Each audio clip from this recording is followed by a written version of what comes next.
বাচ্চাকে খাবার দেওয়ার পরে বাচ্চার খাবারের বাটি এরকম খালি দেখতে কোন মায়ের না ভালো লাগে বলো? কিন্তু বাংলাদেশের ম্যাক্সিমাম মায়েদের মুখে একটাই বলি, আমার বাচ্চা খেতে চায় না, আমার বাচ্চা কোনো কিছুই খায় না।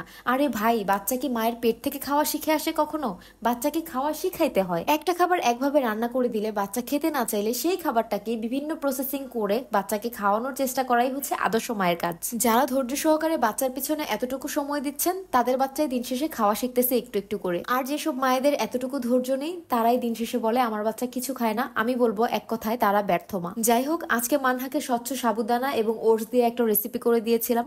মাশাআল্লাহ, আলহামদুলিল্লাহ, মানহা অনেক বেশি পছন্দ করেছে খাবারটা। তাই ভাবলাম রেসিপিটা তোমাদের সাথে শেয়ার করি। যেসব মায়েরা বলো বাচ্চা খেতে চায় না সেই সব মায়েদের জন্য আজকের ভিডিওটা অনেক বেশি উপকারে আসবে। তো চলো রান্না শুরু করা যাক। প্রথমে আমি এখানে স্বচ্ছ সাবুদানা নিয়েছি আমার পরিমাপ মতো। এরপরে পানি দিয়ে সাবুদানাটা খুব সুন্দরভাবে ধুয়ে ভিজিয়ে রেখেছি 2 ঘন্টার মতো। 2 ঘন্টা ভেজানোর পরে দেখো এরকম হয়েছে সাবুদানাটা দেখতে। এটা একদম অরিজিনাল স্বচ্ছ সাবুদানা, যার কারণে একটা দানাও গলেনি। যদি এখানে নকল হতো তাহলে একদম গলে যেত। এরপরে সাবুদানা একটা পাতিলে ঢেলে তার মধ্যে ওটস নিয়ে পরিমাপ মতো পানি দিয়ে চুলায় বসিয়ে দিব। আমি এখানে 2 পিস মুরগির মাংস আগে থেকেই সিদ্ধ করে ঝুরা করে নিয়েছি হাত দিয়ে। এখানে যে সবজি দেখতে পাচ্ছ, আলু, বরবটি, গাজর, এগুলো আমার আগে থেকে ফ্রোজেন করা ছিল, আমি নামিয়ে নিয়েছি। তোমরা চাইলে যে কোনো সবজি এখানে ইউজ করতে পারবে। এখন চুলায় বসানো সাবু এবং ওটস এর সাথে আমি সবজি, মুরগির মাংস দুইটাই মিক্স করে নিব। আমার মানহার যেহেতু এখন 17 মাস প্লাস, আমি খাবারটাতে সামান্য পরিমাণে লবণ দিব এবং সামান্য পরিমাণে হলুদ দিব। এরপরে সাবু আর ওটস সিদ্ধ না হওয়া পর্যন্ত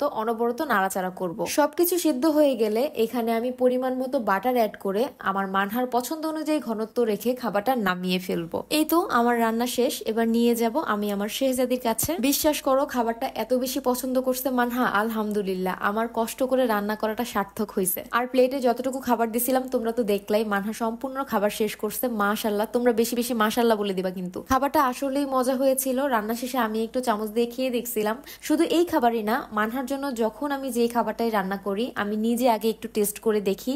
এতে করে না আসলে বোঝা যায় কোন টেস্টের খাবারটা মানহা বেশি পছন্দ করতেছে। তোমরাও যদি বেবিদের এই রেসিপিটা করে দাও, আমি গ্যারান্টি দিয়ে বলতে পারি, যদিও সব বাচ্চার টেস্ট এক না, তারপরেও আমি গ্যারান্টি দিয়ে বলতে পারি বাচ্চা 100% খাবে। একবার হলেও বাবুদের এই রেসিপিটা করে দিও। কারা কারা বাবুদের এই রেসিপি করে দিলা এবং বাবুরা কতটুকু খেলো অবশ্যই আমাকে কমেন্ট করে জানাবা। আর হ্যাঁ, এই অরিজিনাল স্বচ্ছ সাবুদানা এবং বেবি ওটস আমি কিন্তু নিয়েছিলাম fashion flair by Mithila Facebook page থেকে। আর এই যে দেখছো মানহার পরা ট্রে বিপ, গমের ঘরের প্লেট এবং এই কিউট মামপটটাও কিন্তু নিয়েছিলাম fashion flair by Mithila Facebook page থেকে। তোমাদের বোঝার সুবিধার্থে তাদের ফেসবুক পেজের স্ক্রিনশট এবং ইমো হোয়াটসঅ্যাপ নাম্বার আমার এই ভিডিওর স্ক্রিনে দিয়ে দিব। তোমরা যদি তোমাদের বেবিদের জন্য এই জিনিসগুলো নিতে চাও তাহলে এখনই নিয়ে নিতে পারো। আজকের মতো আমি এখানেই বিদায় নিচ্ছি। পরবর্তী ভিডিও দেখতে হলে লাইক, কমেন্ট, শেয়ার, ফলো করে পাশেই থাকো। আল্লাহ হাফেজ।